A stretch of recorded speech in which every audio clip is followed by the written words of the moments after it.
wraps himself in light as with a garment. He spreads out the heavens and walks on the wings of the wind. He sends forth the springs from the... Quiero decir dos cositas.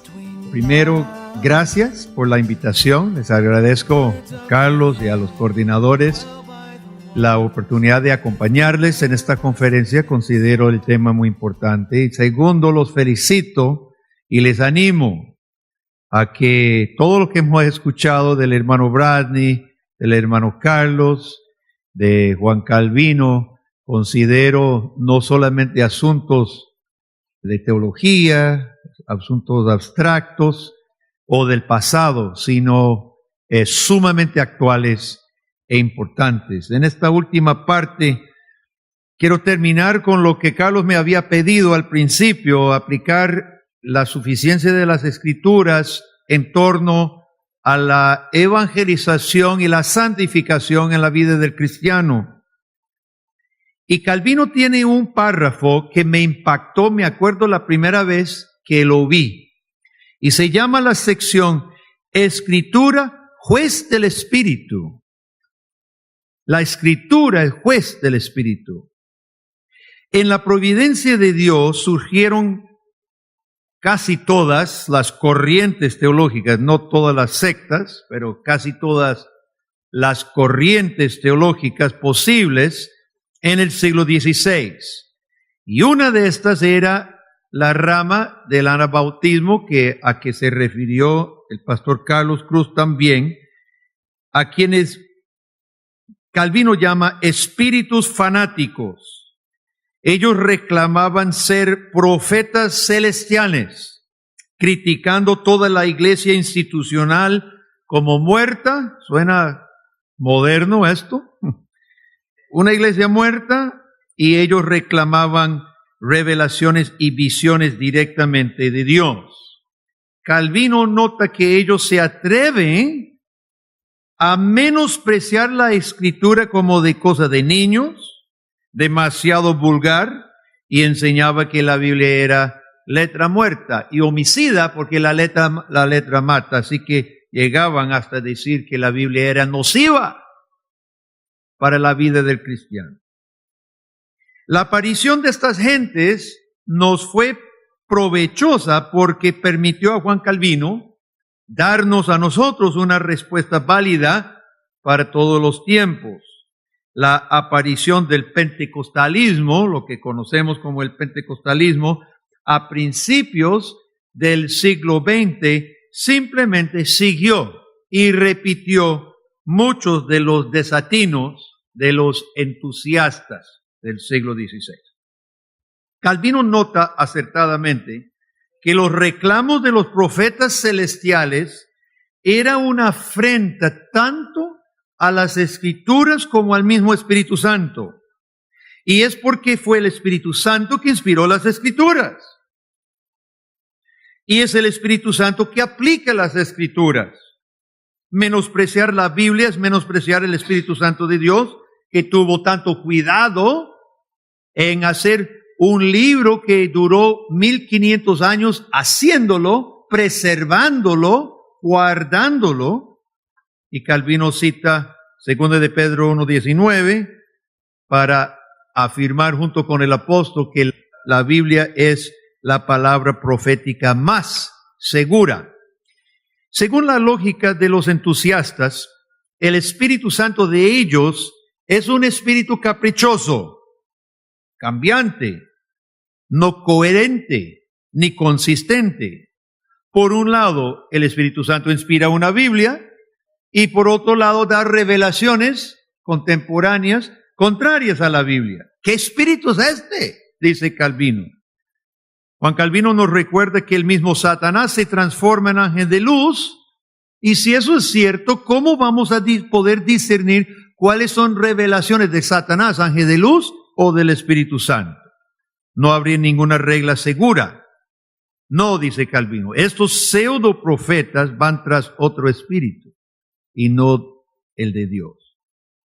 Calvino pregunta, adelantándose a una posible objeción, que si el Espíritu de Dios es sobre todo, si es Dios, y Dios es sobre todo, entonces no es una humillación amarrar el Espíritu Santo a un libro creado.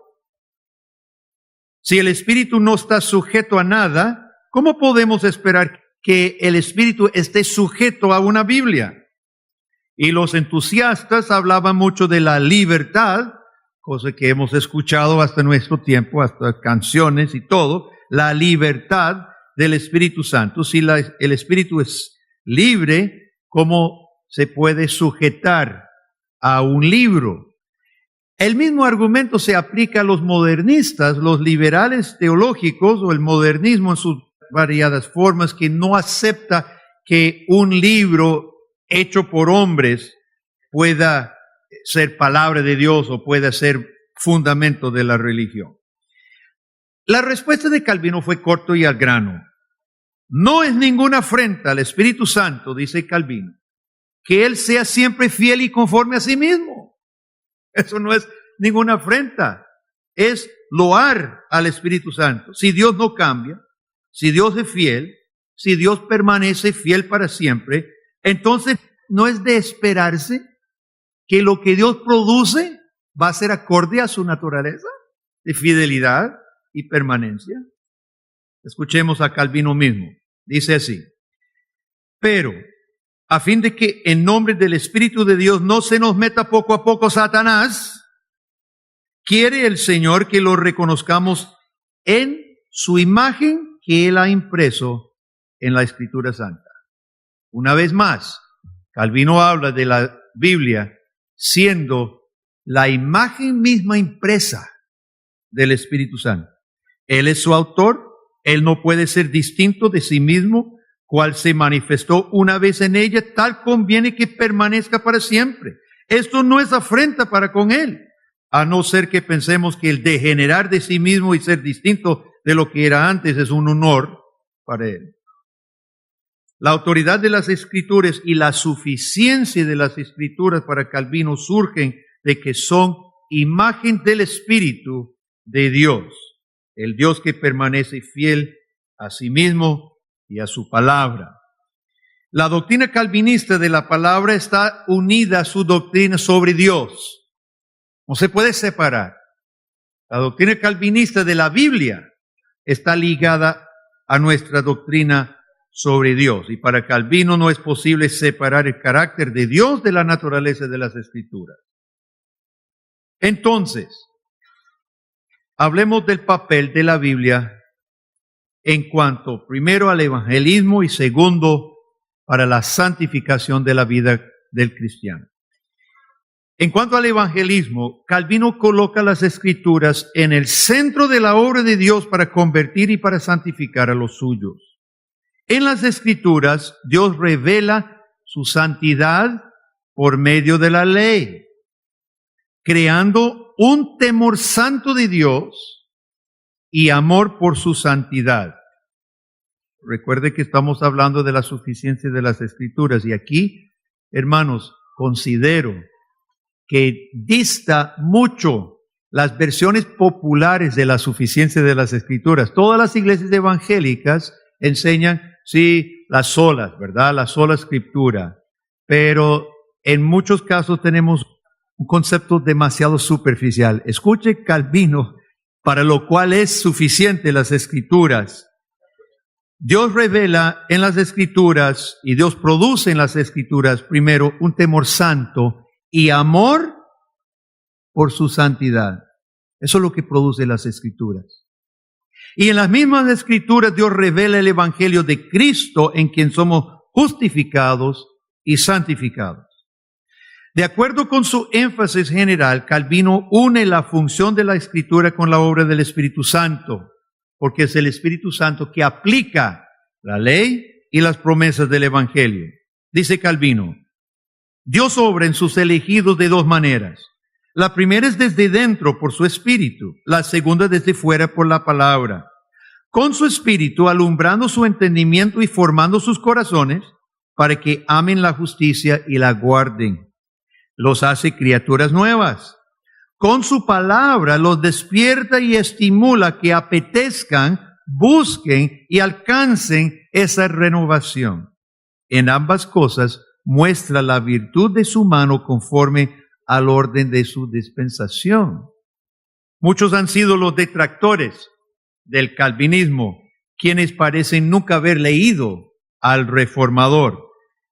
Estas personas alegan que la predestinación impide el evangelismo, apaga el entusiasmo por las misiones.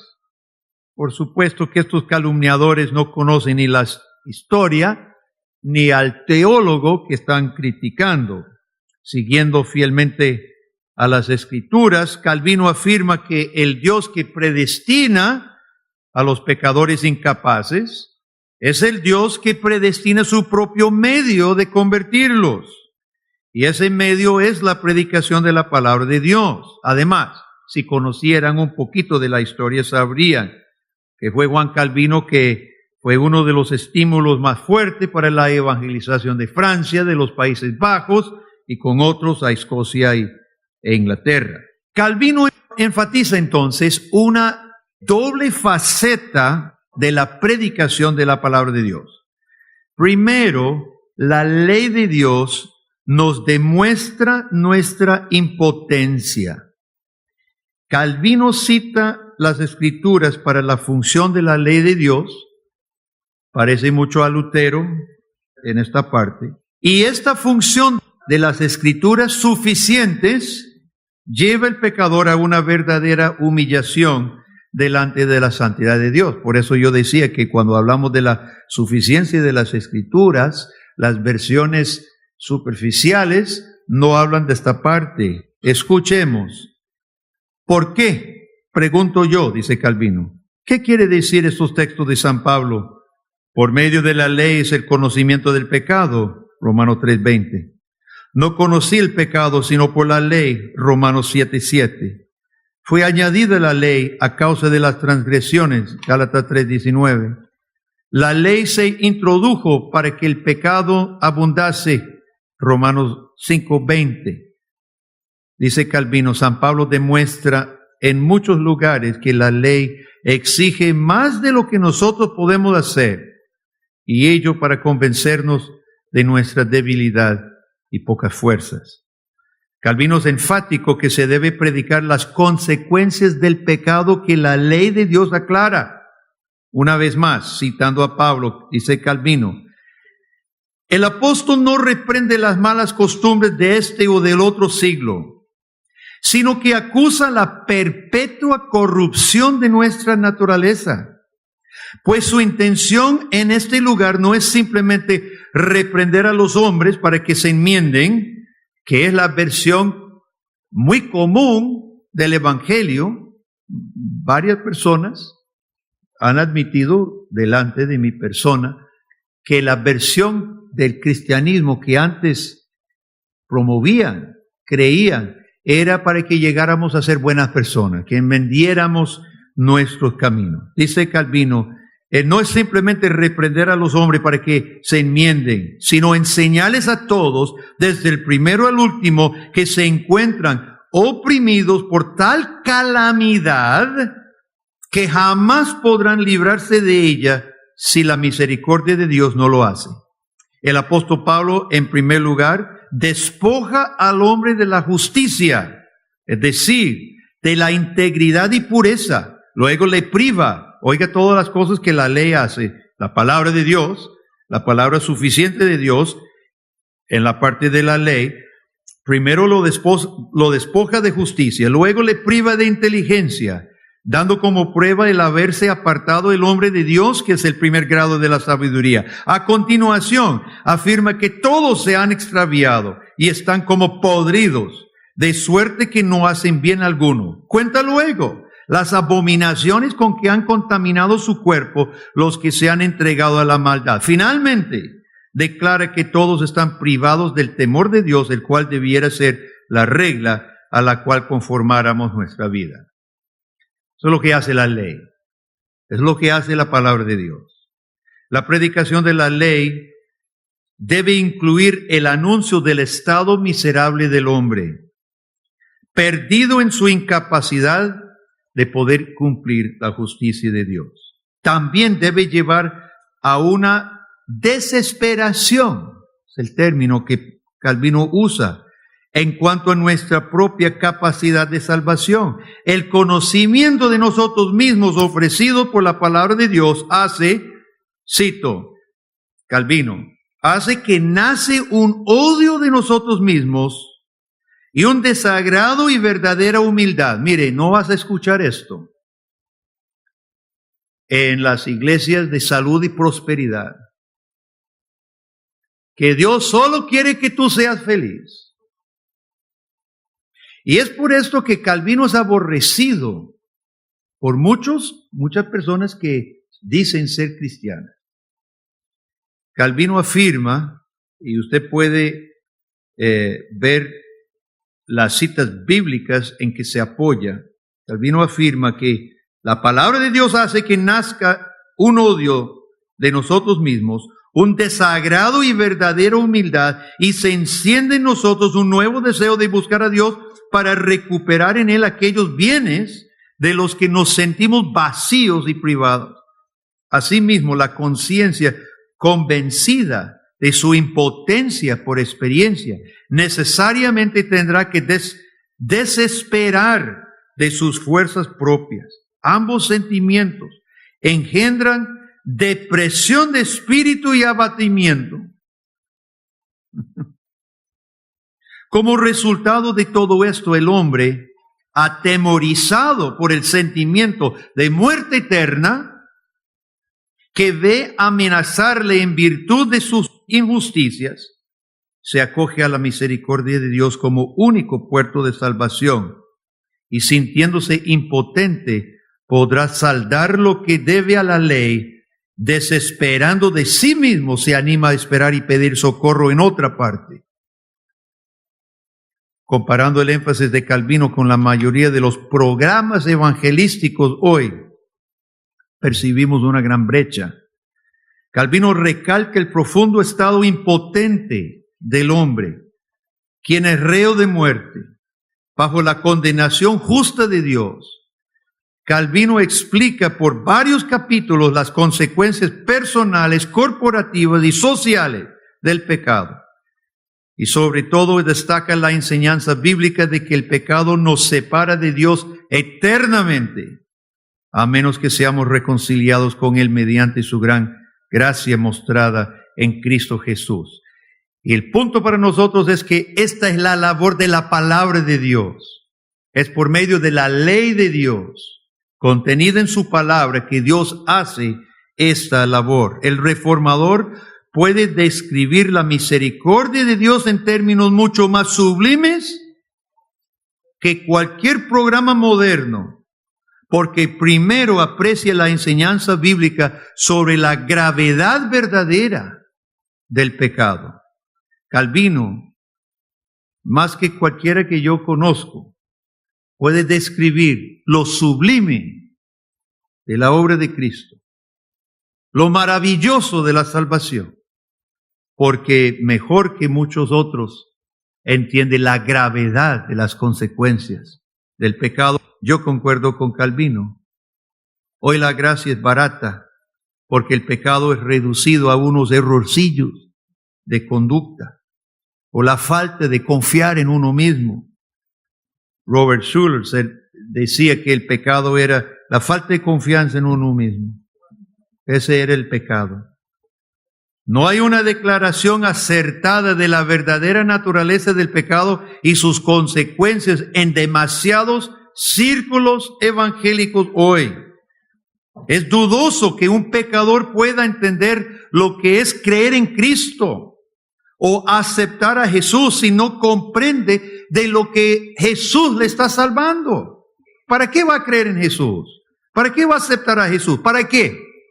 Si no se entiende claramente de qué le está salvando. Hoy urge, hermano, una apreciación del propósito de la ley en la evangelización. Y Juan Calvino presenta una excelente exposición de este papel.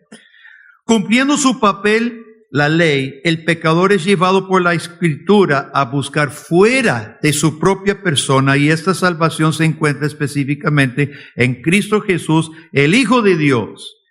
Cuando, dice Calvino, cuando Dios promete algún consuelo a los afligidos, y especialmente cuando habla de la liberación de la iglesia, pone el estandarte de la confianza y de la esperanza en el mismo Jesucristo. Entonces nuestra confianza y el propósito de darnos la ley y enseñarnos lo grave de nuestra condición es llevarnos a confiar en Jesucristo. El tratamiento sobre la persona y obra de Cristo de parte de Calvino es extenso, es muy enriquecedor, expone todas las facetas en que Cristo suple las faltas del pecador, tanto en términos forenses, hablando de la justificación ante el tribunal de Dios, así como en términos subjetivos, la regeneración y la santificación. Lo que nos concierne aquí es lo que Calvino habla acerca del papel que la palabra juega, obrando fe en Cristo.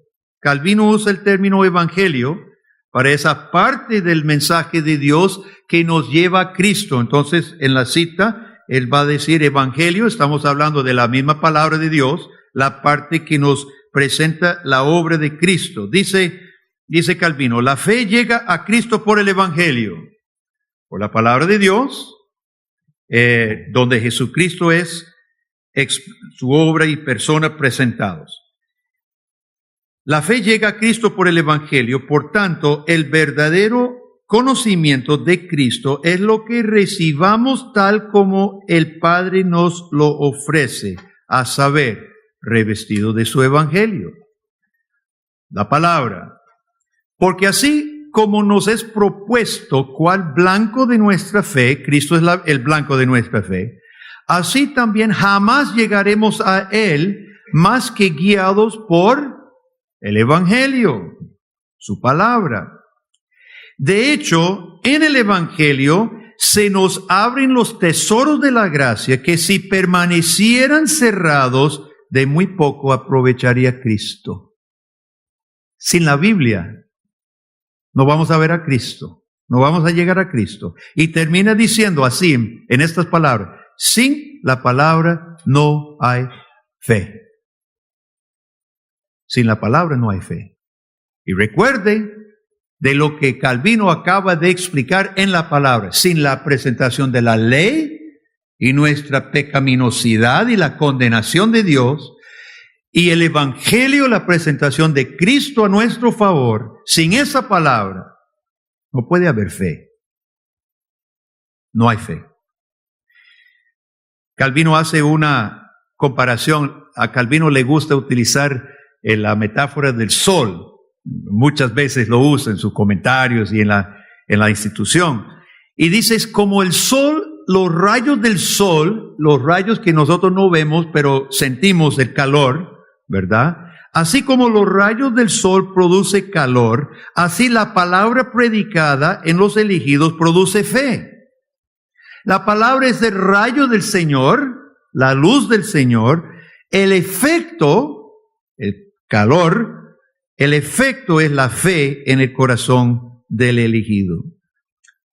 Son cosas diferentes, pero inseparables. La fe no puede producirse sin la predicación de la palabra, así como el calor no puede sentirse sin los rayos del sol.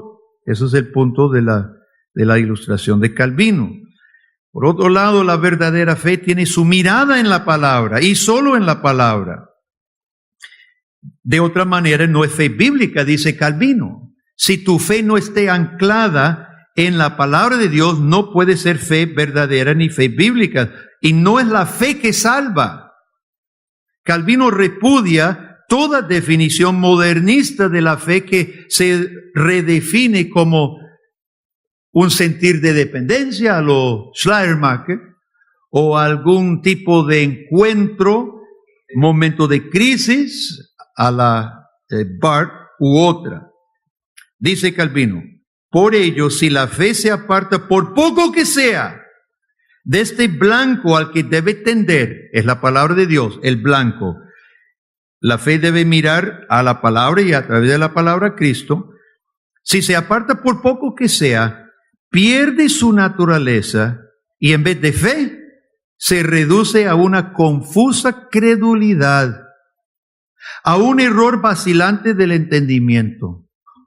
Y esto lo vemos cuando cualquier iglesia o movimiento se aparte de la Biblia, por más que traten de creer, de ahí a poco su fe se vuelve mera credulidad, superstición, opinión o un error vacilante del entendimiento. Esta misma palabra, dice Calvino, es el fundamento y la base en que se asienta la fe. Si se aparte de ella, se destruye a sí misma. Quitemos pues la palabra y nos quedaremos al momento sin fe. Quitemos pues la palabra, dice Calvino, y nos quedaremos al momento sin fe. Esta es una declaración clara y yo creo que necesaria para nuestros tiempos. ¿Cuántos andan intentando producir fe a través de técnicas, a través de programas de su iglesia, a través de actividades sin fin? Y todo esto sin enfocarse seriamente en llevar simplemente la palabra de Jesucristo a las personas perdidas. ¿O cuántos andan redefiniendo la fe, convirtiendo la fe en un producto humano o bien una experiencia mística desprovista del contenido del Evangelio? Ahora la vida cristiana, esa es la parte del evangelismo. La vida cristiana, para Calvino, la palabra de Dios no solo es necesaria y suficiente para la conversión del pecador, sino que es el medio necesario y suficiente para que el cristiano avance en la santidad. Una vez más, Calvino encuentra en las Escrituras el medio que Dios usa para santificar a su pueblo. Dice el reformador que las Escrituras presentan dos pasos para la santificación. Primero, otra vez estamos hablando para lo cual son suficientes las Escrituras. Y esto nos ayuda a todos nosotros. Uno, produce amor por la justicia, conquistando nuestra inclinación natural en contra de ella. Cuando los cristianos hoy en día piensan en la suficiencia, la doctrina de la suficiencia de las Escrituras, están pensando en que las Escrituras producen un amor por la justicia de Dios. Y en segundo lugar, el segundo paso es que la Biblia fija una regla cierta del camino de la justicia, para que no andemos perdidos en otros caminos. Así que la palabra produce dos cosas: amor por la justicia de Dios y la regla para alcanzar la justicia de Dios. Consistente con todo lo que las Escrituras enseña, Calvino afirma que Dios, por medio de la Biblia, moldea nuestro corazón para que amemos su justicia y luego para que andemos en el camino de la justicia. La misma Biblia hace las dos funciones simultáneamente. Al escuchar la Biblia, al ser predicada la palabra de Dios o leída la palabra de Dios, ella hace las dos funciones. Internamente el Espíritu Santo aplica a mi corazón para que ame la justicia de Dios e indica intelectualmente, racionalmente el camino de la justicia. Los teólogos posteriores han hablado de la relación entre el indicativo y el imperativo. Para los que están estudiando con Carlos, con los profesores aquí en el seminario, seguramente han leído Pablo, su teología por Ridderbos, pensamiento del apóstol Pablo por Ridderbos, donde él trata la relación entre el indicativo y el imperativo. Yo sé que a todos nos gusta la gramática española, ¿verdad que sí? A mí me gustaba la gramática, odiaba la matemática, por eso nunca llego a predecir el retorno de Cristo. No puedo sacar ninguna de esas fechas, me enredo mucho. Pero la gramática sí es buena. Y los teólogos han hablado de la relación entre el indicativo y el imperativo. Y es fundamental para el concepto del cristianismo, porque las falsas religiones invierten el orden bíblico. Pone el imperativo primero: obedezca a Dios y alcanzará la salvación. Pero en el Evangelio, el indicativo es primero. Pablo nos dice lo que Cristo hace en nosotros. Y después dice, consideraos muertos al pecado. Viene ahora la exhortación de ser lo que somos en Cristo. Calvino ya había notado este orden del Evangelio. Escuchen, no use estos términos porque es ya un resumen posterior, pero vea lo que dice. Y para más despertarnos, nos muestra la Escritura que como Dios nos reconcilia consigo en Cristo, ahí está el indicativo, lo que Dios ha hecho, Dios nos reconcilia consigo en Cristo, del mismo modo nos ha propuesto en Él, en Cristo, una imagen y ejemplo al cual quiere que nos conformemos. Ahí está el imperativo. En la palabra de Dios es revelado lo que Dios hace en nosotros y por nosotros en Cristo. Pero en la palabra de Dios y en Cristo, también Dios ha dado el ejemplo al cual quiere que nos conformemos, considerados muertos al pecado y vivos para el Señor. Notemos que es la misma Escritura que ofrece la promesa de reconciliación en Cristo, así como es la imagen de Cristo a la cual debemos ser conformados, indicativo e imperativo. Las Escrituras son el medio principal y poderoso de Dios para santificar al cristiano. Calvino hablará de los sacramentos como medios de la gracia de Dios también, pero los entiende como la palabra visible.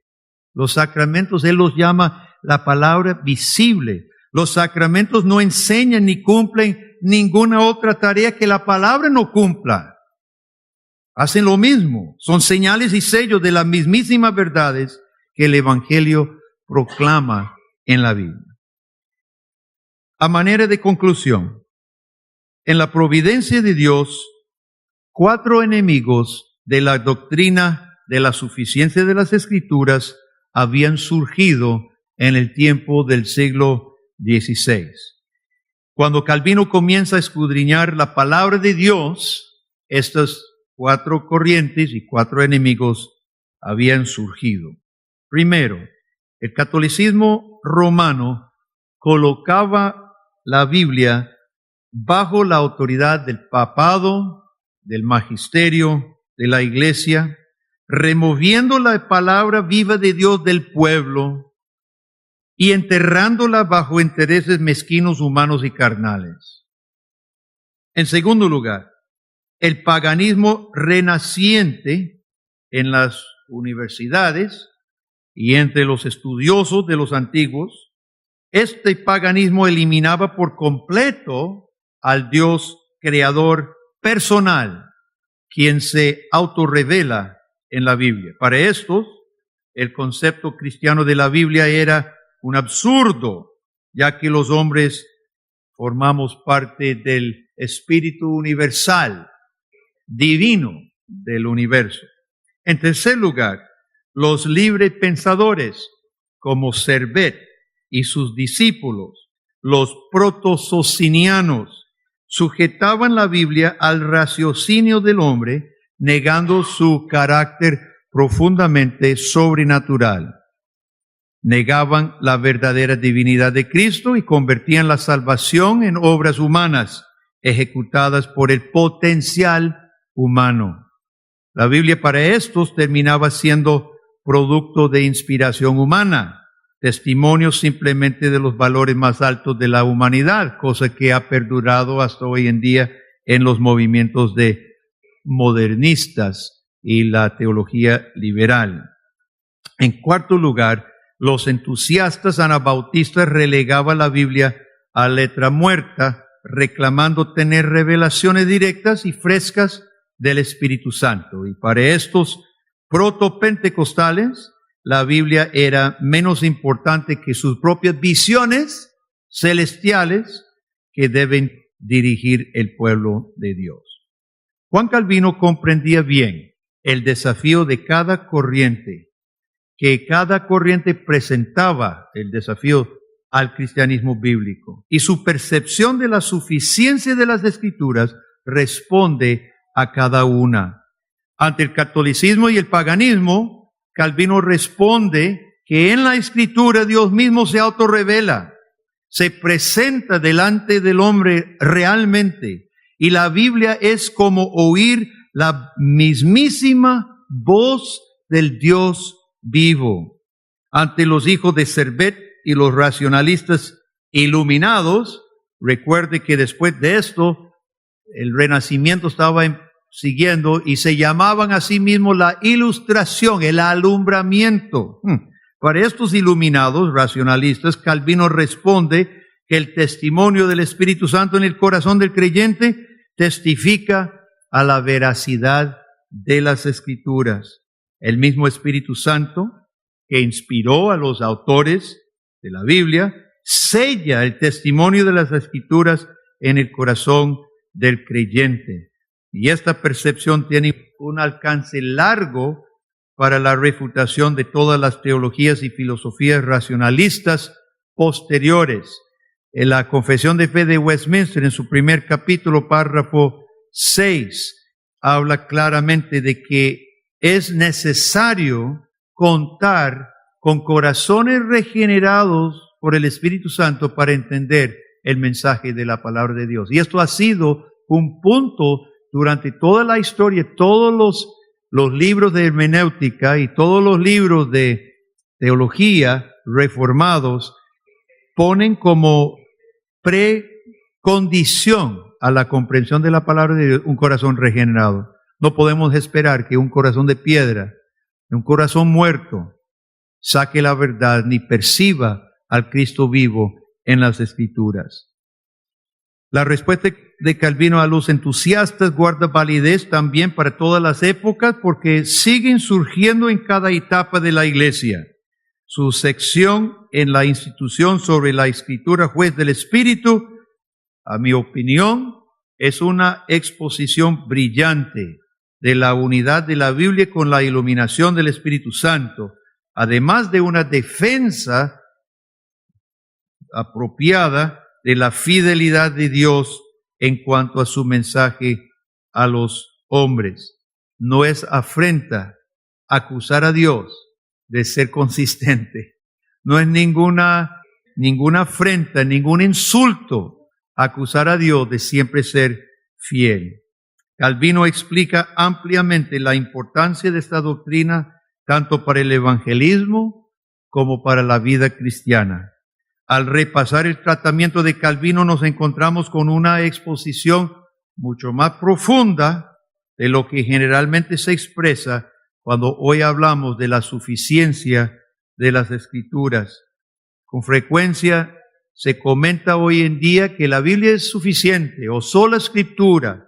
Es común escuchar esto, pero personalmente yo creo que una reforma de la Iglesia hoy, que pienso que se necesita, también entre el protestantismo, una reforma de la Iglesia hoy requiere retomar una perspectiva más amplia, más profunda de esta doctrina que Calvino consideró clave para el cristianismo ortodoxo. Como hemos visto anteriormente, las Escrituras son suficientes y poderosas para declarar y convencer al hombre de la justicia de Dios, de su pecado y del juicio verdadero. Calvino no permite que hablemos en términos vagos ni abstractos. La ley de Dios condena al hombre. El propósito de la ley es llevarnos a la desesperación espiritual, aborrecernos, buscando fuera de nosotros nuestra salvación. Y el Evangelio presenta a Cristo como único y suficiente Salvador a todo lo que le busque en fe. Y son las Escrituras las que son suficientes y poderosas para la santificación también, obrando eficazmente en nuestro corazón el amor por la justicia de Dios y por la santidad de Dios, y al mismo tiempo trazando el camino de santidad conforme a la voluntad de Dios. Una de las ventajas de nuestra teología calvinista es su coherencia, la coherencia de la teología calvinista entre todas sus partes. y su fundamento amplio en el testimonio pleno de la Biblia es sin igual. El lector de la institución del reformador Juan Calvino encontrará citas bíblicas, y yo no he citado todas las citas bíblicas en esta ponencia porque las puede ir a buscar en la institución. Son muchas. Usted encontrará citas bíblicas que recorren el testimonio bíblico de principio a fin. La perspectiva de Calvino sobre la suficiencia de las Escrituras no se encuentra como un tema aparte, no es un tema que él toque simplemente aislado. Se encuentra entretejida en cada uno de los temas doctrinales que él trata. Es parte integral de toda la obra que Dios hace con los pecadores. La doctrina calvinista de la suficiencia de las Escrituras viene a ser una de las facetas principales de la teología del reformador Juan Calvino, porque ilustra de forma puntual la obra soberana de Dios en este mundo y la forma en que ese Dios soberano obra en la vida de los pecadores. Es la opinión de este autor, de mi persona, es mi opinión, que muchos de los errores comunes encontrados hoy en diferentes sectores de la iglesia se corregirían a la luz de esta exposición eminentemente bíblica del reformador ginebrino. Yo considero que la perspectiva de Juan Calvino sobre este tema de la suficiencia de la Escritura hace mejor justicia que cualquier otra versión teológica, doctrinal, al tema máximo de Soli Deo Gloria. Gracias.